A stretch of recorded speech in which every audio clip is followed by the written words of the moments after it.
So I saw Past Lives, then I saw Dune. I haven't yet seen Madam Web, but I want to, you know, for fun. And then this movie came along and was like, what if we did all of those things at once?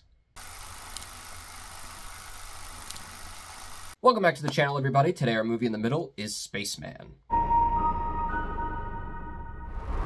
Spaceman is the newest sci-fi drama following Jakub Prohaska, a lonely solo astronaut in space, as he reflects on and attempts to reconcile his marriage with the help of a space spider? Well, time to burn the TV.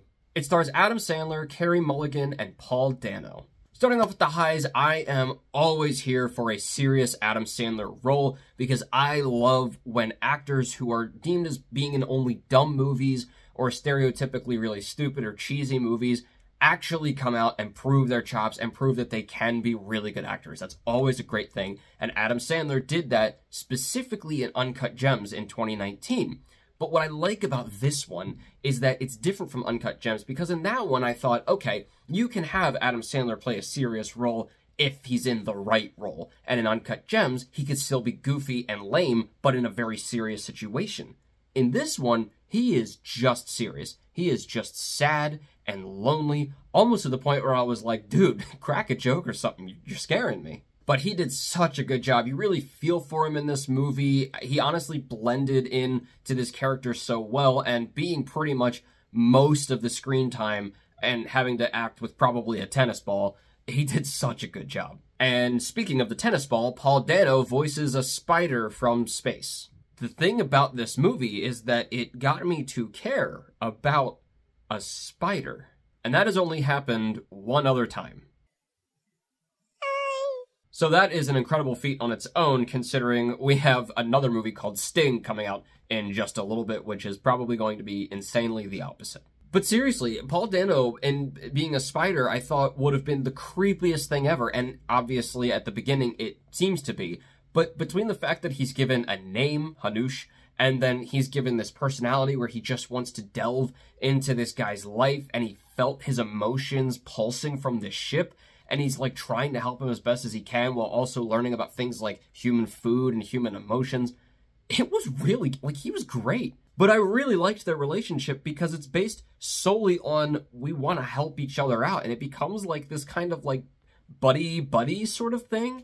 And there's even moments where it's like, you know, he's pushed Adam Sandler up against the wall and he's like, dude, you have got to get it together, man. Like, you are not with it. And it's like, he cares so much. And then Carey Mulligan, once again, I think I've talked about her like 3 different times between this and Maestro and Saltburn, but she is just great as ever. She's really up and coming and has all of these roles coming at her, and she just does such an amazing job every single time. I don't want her to be like the new Michelle Williams and get stuck in the role of depressed housewife, but she does do a really good job at that. But I think the difference with her is that her roles are not just I'm a depressed housewife and that's it, but it's I'm a depressed housewife and I'm going to do something about it and have autonomy over my own life. And I think that's really great. Aside from the acting, the atmosphere in this movie, or should I say stratosphere,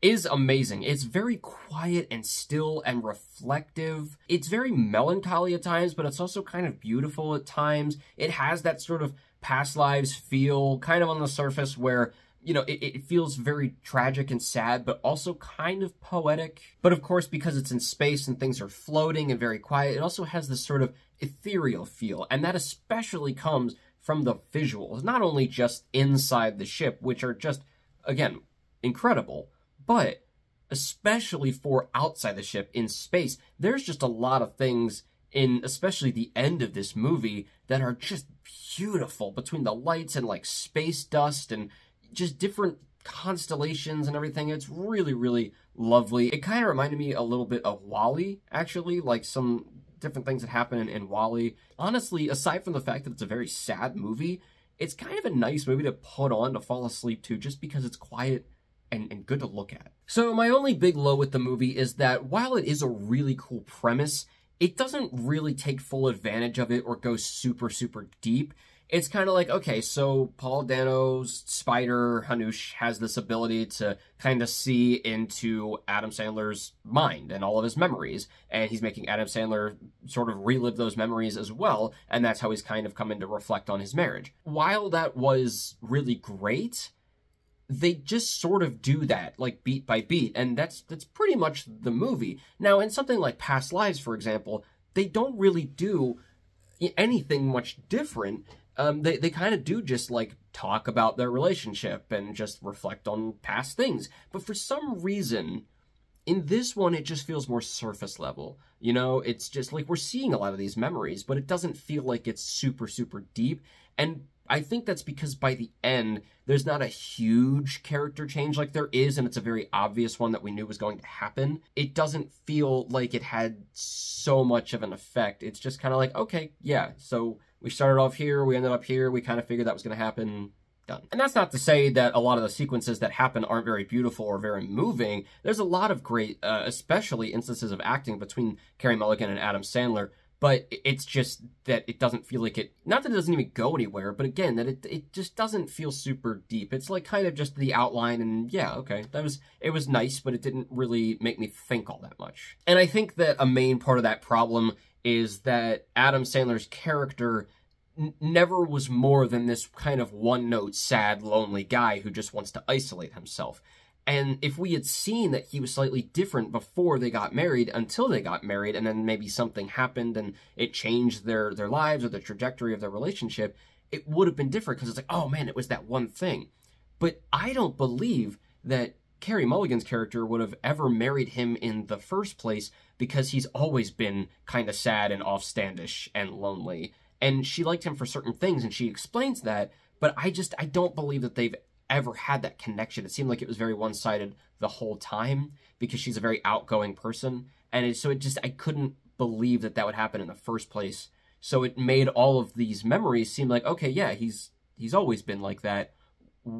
Why were you surprised? So overall, I really did like Spaceman. It was a little more underwhelming than I thought it was going to be. I thought it was honestly going to be more abstract than it was, but I did like it. There was a lot of cool things to like about it. It's sort of like Past Lives light in space. It has a lot of great visuals, a lot of really cool, like, atmosphere and feeling and tone to it.